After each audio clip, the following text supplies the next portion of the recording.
Goeiedag geliefdes, dit is vir my heerlik om weer saam met u rondom die woord van die Here te wees. En ek groet u in die wonderlike naam van ons Here Jesus Christus. Laat ek net weer vir u die skrifgedeeltes gee waarna ek gaan verwys, terwille van diegene wat die skrifgedeeltes wil naslaan. Ek gaan met u hanteer 2 Korintiërs die 6de hoofstuk en daarby vers 17. Dan gaan ek met u hanteer Handelinge 26 en wel verse 16 tot 18 en ook so Handelinge die 9de hoofstuk vers 15. Ek gaan ook vir u verwys na 1 Korintiërs 2 vers 2 en ek gaan vir u verwys na Galasiërs 1 verse 13 en vers 15. Dan ook Handelinge 2:36, Johannes 14 vers 6, Handelinge 4 vers 12, en dan Galasiërs die 3de hoofstuk gaan ek net vir u noem, die 2de en die 3de hoofstuk, wat u dan gerus self kan lees. So dit is die gedeeltes waarna ek gaan verwys, en ek sal ook vir u verwys na Efesiërs 1 vers 7, 1 Petrus 1 vers 18 en 19, en dan Hebreërs die 9de hoofstuk vers 12 en 14, en ook die 10de hoofstuk vers 10. Ek hoop dit help vir u. Kom ons lees dan Romeine 1 en wel die eerste vers waarmee ons nog besig is. Ons het al met mekaar gepraat oor hierdie vers. En ons het begin met die woord Paulus, wat ons gesê het, kom ons kyk na die individu Paulus, wie was hy? Toe het ons gesê, ons praat oor Paulus se identifikasie, naamlik dat hy sê, ek is 'n diensknegt van Jesus Christus. Vandag wil ek dan met u staan oor Paulus, die uitgeroepene, wat homself noem apostel van die Here Jesus Christus, en dan vandag ook Paulus se ingesteldheid, as hy kom en sê, afgesonder tot die evangelie van Jesus Christus. Hierdie ou woordjie, afgesonder, is 'n geweldige groot woord, met ongelooflike diepte, as 'n mens dit bepeins en dink daaraan wat die Bybelse verklaring aangaande hierdie woordjie afgesonder is. As 'n mens dink aan afgesonder, dan dink jy in die eerste plek miskien aan die persoon van Johannes die Doper. Afgesonder met 'n doel. Hy's eenkant gesit om die voorbereider te wees van die Here Jesus Christus wat sou kom. Wanneer 'n mens praat van afgesonder, dan sê ek vir 'n spesifieke doel. Kom ons dink byvoorbeeld aan die tabernakel en ook aan die tempel. Alles wat aan die tabernakel en die tempel gegee is afgesonder aan God. Van die waskomme, elke meubelmuntstuk wat gemaak is afgesonder vir die Here, met ander woorde, alleenlik vir God se gebruik. Dis nie vir alledaagse gebruik nie, dit word aan die Here gegee vir sy gebruik. 'n Mens dink ook onwillekeurig aan 2 Korintiërs 6 vers 17, waar die apostel Paulus dan hier van die 14de vers af praat, oor watter ooreenkoms is daar tussen die wêreld, tussen die afgode, en al die verskillende goed wat hy noem, en Christus. En dan sluit hy die 17de vers met hierdie woord af. Daarom gaan onder hulle uit, sonder julle afspreek die Here, raak nie aan wat onrein is nie, en ek sal vir julle aanneem, en ek sal vir julle vader wees, en julle sal vir my seuns en dogters wees. Dit is ook intens waar van die leraar. Wanneer die leraar dan na vore kom, is hy 'n mens wat deur die Here afgesonder is vir 'n roeping, en afgesonder vir 'n spesifieke doel. En dit is eintlik geweldig as 'n mens daaroor dink. Dis nie net 'n vakgebied wat jy bestudeer nie, dis nie 'n beroep wat jy gaan uitoefen nie, dis 'n roeping van die Allerhoogste God, wat jou uitroep en sê, ek wil jou gebruik in my diens. As 'n mens byvoorbeeld dink aan die apostels, dan dink 'n mens onwillekeurig daar aan Markus 3, waar hy sê, die Here Jesus het baie disippels gehad. 'n hele klomp disippels wat hom gevolg het. Maar toe het hy op die berg gegaan en gaan bid. En die volgende dag het hy al hierdie disippels wat daar was, het hy vir hom 12 apostels uitgekies. En hierdie apostels het hy ook by die name genoem wie hulle sou wees. Ek wil weer eens vir u sê, geliefde, apostelskap is 'n spesiale roeping van God, wat net aan die 12 in die Bybel behoort het. Niemand anderster mag so aanmatigend wees om homself apostel te noem. Aan homself 'n status te gee wat nie aan hom behoort nie. Enige iemand wat homself 'n apostel noem in hierdie dae, is met selfverheffing en met hoogmoed aan die gang. Jy durf nie jouself 'n apostel noem as jy nie deur Jesus Christus een van die 12 aangesteldes was nie. Ja, daar's ouderlinge wat aangestel is, wat die gemeente van die Here moet bedien. Daar's die diakens wat aangestel is. En daar is kindertjies van die Here wat die Here volg. Maar apostelskap is alleen beperk tot die 12 apostels. En ek sal vir u daarna weer verwys. U kan gerus maar 1 Korintiërs 11 lees, waar die apostel Paulus praat oor valse apostels en valse mense wat opstaan. Ook Petrus het na hulle verwys, dat daar valse leraars sal opstaan, tussen die kindertjies van die Here en kinders van die Here sal mislei. Daarom baie eksplisiet wil ek vir u sê, wanneer die apostel Paulus dan kom sê apostel, dan het hy verwysings waarna hy verwys, dat God hom geroep het. En hy verdedig ook sy apostelskap daar in 1 Korintiërs 12, en hy vertel hoekom hy apostel is, so ook in Galasiërs. Maar kom ons gaan aan met hierdie pragtige woord. Handelinge die 12de hoofstuk. Kom Paulus en kom sê hoekom hy homself as apostel van die Here Jesus Christus beskou. Handelinge die 9de hoofstuk, en wel daar by vers 15 sê hierdie woorde. Hy sê, maar die Here sê vir hom, dis vir Ananias, gaan, want hy is 'n uitverkore werktuig om my naam te dra voor nasies en konings en die kinders van Israel. Want ek sal hom toon hoeveel hy vir my naam moet ly. Hoor jy wat sê die Here vir Ananias? Gaan na Paulus toe. Ek het op Damaskuspad met die lig uit die hemel omstraal. Hy is besig om te bid. Ek het laas vir die gesê, ek weet nie wat hy besig om te bid nie. Miskien is hy besig om te bely. Want hy het gehoor, ek is Jesus wat jy vervolg. En hierdie woord het hom baie diep getref, so hy is moontlik besig om te bid vir genade. Hy is moontlik besig om sy lewe aan God te gee. Maar dan sê die Here vir Ananias, gaan na hom toe, want ek het hom uitgekies, hy's 'n uitverkore instrument in my hand om my naam te dra. Ook in Handelinge 26, wanneer Paulus dan ook om praat oor sy apostelskap, en ek gaan vir u net vers 16 tot 18 voorlees, dan sê hy hierdie woorde.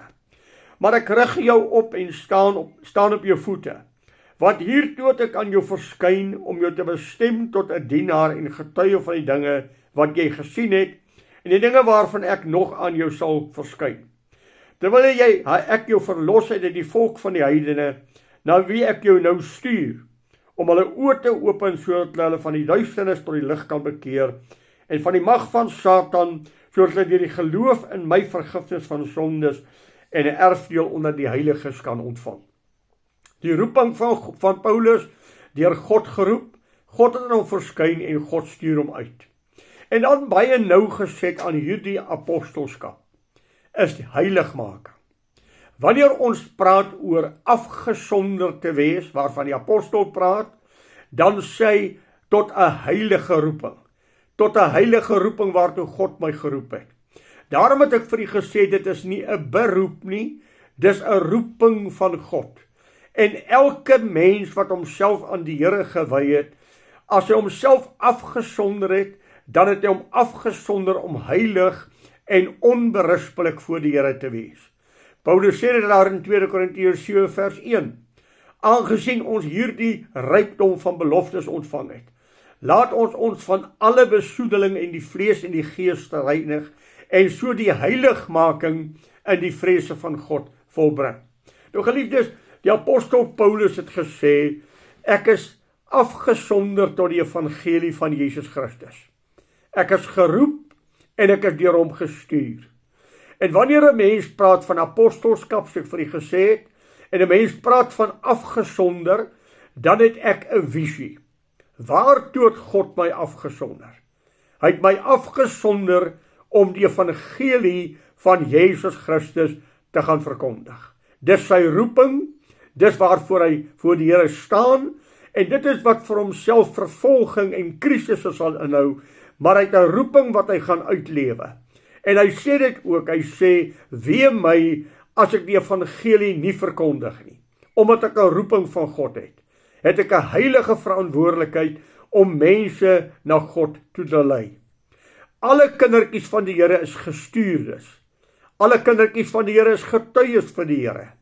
Maar 'n apostel is iemand waarop die standaarde en die kwaliteite en die leerstelling van die Bybel gebaseer is. Daarom het die Here Jesus gesê, op die woorde van die profete en die apostels sal elke woord staan en vasstaan. Die hele evangelie is saamgevat in die woorde van die apostels en ook die profete. Paulus het dan juist daar in Galasiërs gesê wat ek hierna verwys het, Galasiërs 1 verse 13 en 15. Want julle het gehoor van my lewenswandel vroeër in die heidendom, dat ek die gemeente van God uitermate vervolg en het verwoes het. Dit was sy agtergrond. Vers 15. Maar toe dit God behaag het, wat my afgesonder het van die skoot van my moeder af, en deur my sy genade aan my betoon het en my deur sy genade geroep het. Hier kom Paulus en sê, ek het 'n roeping van die Here, en ek is afgesonder daartoe om hierdie roeping te verkondig. Nou as hy sê die roeping en die evangelie, afgesonder tot die evangelie. Wat is die evangelie? Die evangelie is die goeie nuus wat in die Ou Testament verborge was. Mense het nog nie die kennis gehad van hierdie heerlike openbaring wat nou verskyn het nie. Die Ou Testamentiese het 'n Messias verwag. En die opregte en eerlike Jood vandag dien nog God. En hy verwag nog steeds die Messias wat sal kom. Maar hulle verwag 'n Messias, en dit was in die Bybel ook so, wat 'n militêre politieke persoon sal wees, wat hulle van die dwinglandy van die Romeine sal kom verlos. Omdat daar gesê is, hy sal 'n eysterstaf hê, en hy sal oor die nasies regeer.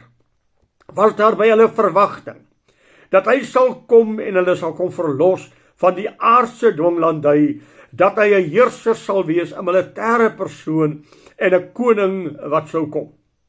Hierdie Jesus is egter gebore in 'n krib. Hy het 'n armoedige lewe gelei.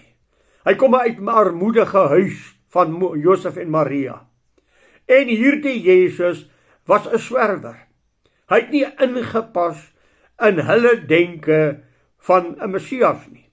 Onthou jy toe die Emmausgangers langs die pad loop en met mekaar gesels oor die gebeure wat in Jerusalem plaasgevind het, dat Jesus is gekruisig en hy is begrawe.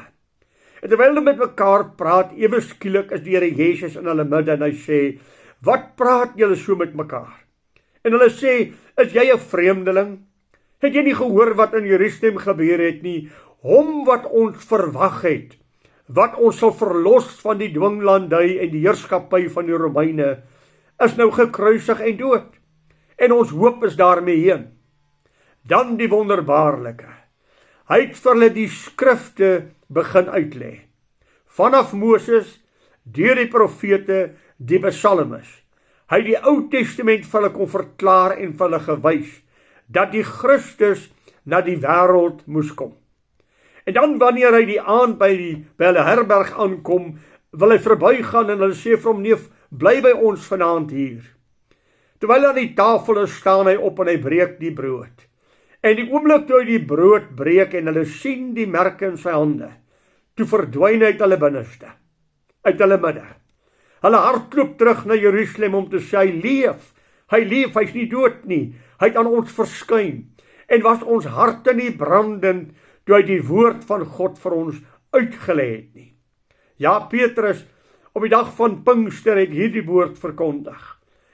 Hierdie Jesus, hierdie Christus wat julle gekruisig het. God het hom Here en Christus gemaak, maar julle het hom gekruisig. En wanneer hulle hierdie woord hoor, dan roep hulle uit, wat moet ons doen om gered te word? Hoe kon ons die Messias gekruisig het, die een wat ons Oud-testamentiese verwagting het en nou sal kom? Nou sê jy ons het hom gekruisig. Wat moet ons doen om hierdie sonde reg te stel? Bekeer julle, laat julle gedoop word, en julle sal die gawe van die Heilige Gees ontvang. Geliefdes, hierdie Jesus en die evangelie van Jesus Christus behels dat ek en u sal hoor wat die Bybel sê. Daar het vir ons as mens 'n nuwe bedeling aangebreek. Die goeie nuus. Die evangelie is nie net bekend en nie net gegee vir die Jode nie. Daar het ook 'n deur oopgegaan vir die heidene, vir die nie-Jode om tot bekering te kom. En ons het 'n nuwe bedeling ingegaan waarin Jesus Christus na die aarde toe gestuur is. En die boodskap wat Maria gekry het is, julle moet hom Jesus noem. Dit is hy wat sy volk van hulle sondes sal verlos. Wanneer hy dan op aarde is, dan getuig hy ook om te sê, ek is die weg en die waarheid en die lewe. Niemand sal na die Vader toe gaan as hy nie deur my gaan nie. Handelinge 4 vers 12 sê, daar is geen ander naam in die hemel bekend wat God aan ons as mens gegee het, waardeur 'n mens gered kan word as deur die naam van Jesus Christus nie. Daarom redding en saligheid is alleen in die persoon van Jesus Christus. Nie in rites nie, nie in kerkordes nie, maar in die persoon van Jesus Christus. Daar is nie 'n wet wat jy moet nakom, Galasiërs 2 en 3 kan u lees, waar Paulus praat oor wetsnakoming, wat vir jou geen saligheid kan inhou nie. Geen kerklike rite kan dit vir jou inhou nie. Nie jou lidmaatskap, nie jou doop, nie jou mooi, pragtige lewe wat jy het nie. Die saligmaker se naam is Jesus Christus. En dit is die evangelie van Jesus Christus. Let op wat Paulus sê. Die evangelie van Jesus, wat dui op die persoon Jesus. Hy sê nie die evangeliepunt nie, hy wys na watter persoon dit is, die evangelie wat in Jesus Christus saamgevat is, dat hy die redder van hierdie wêreld is, dat hy gekom het om sondaars te kon verlos.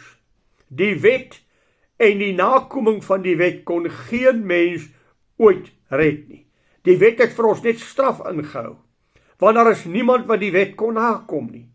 Daarom het Paulus gesê, die wet is ons tugmeester, wat ons terugdryf na Christus, sodat ons die lewe in Christus Jesus kan ontvang. Ek het reeds verwys na Paulus. As hy in Filippense 3 sy pedigree gee van wie hy is, en dan sê hy, hierdie dinge, ek was 'n Hebreër uit die Hebreërs, uit die stam van Benjamin, wat die wet aanbetref onberispelik, 'n Fariseer uit die Fariseërs, wat die geregtigheid van die wet aanbetref onberispelik. En tog hoor hy, Saulus, Saulus, dis hard vir jou om te skop teen die prikkels van God. Wie is u, Here? Ek is Jesus wat jy vervolg. Die persoon van Jesus Christus is die saligmaker van hierdie wêreld en niemand en anderster as hy nie. Hy breek die middelmuur tussen ek en God af. Hy bring saligheid aan die mens toe. Daarom sê Efesiërs 1 vers 7, in wie ons die verlossing het deur sy bloed, die vergifnis van die misdade na die rykdom van sy genade. Daarom sê 1 Petrus vers 18 en 19, ons het nie losgekoop deur silwer en goud nie, maar deur die kosbare bloed van Jesus Christus, wat hy vir ons uitgestort het.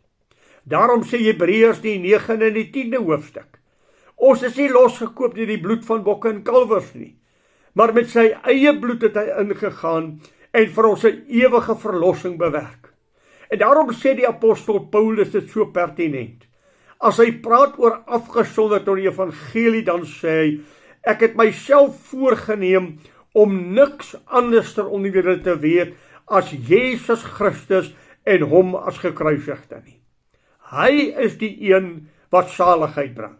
Die evangelie, die goeie nuus, wat vir die mens aangebreek het, Daar is verlossing vir die mens.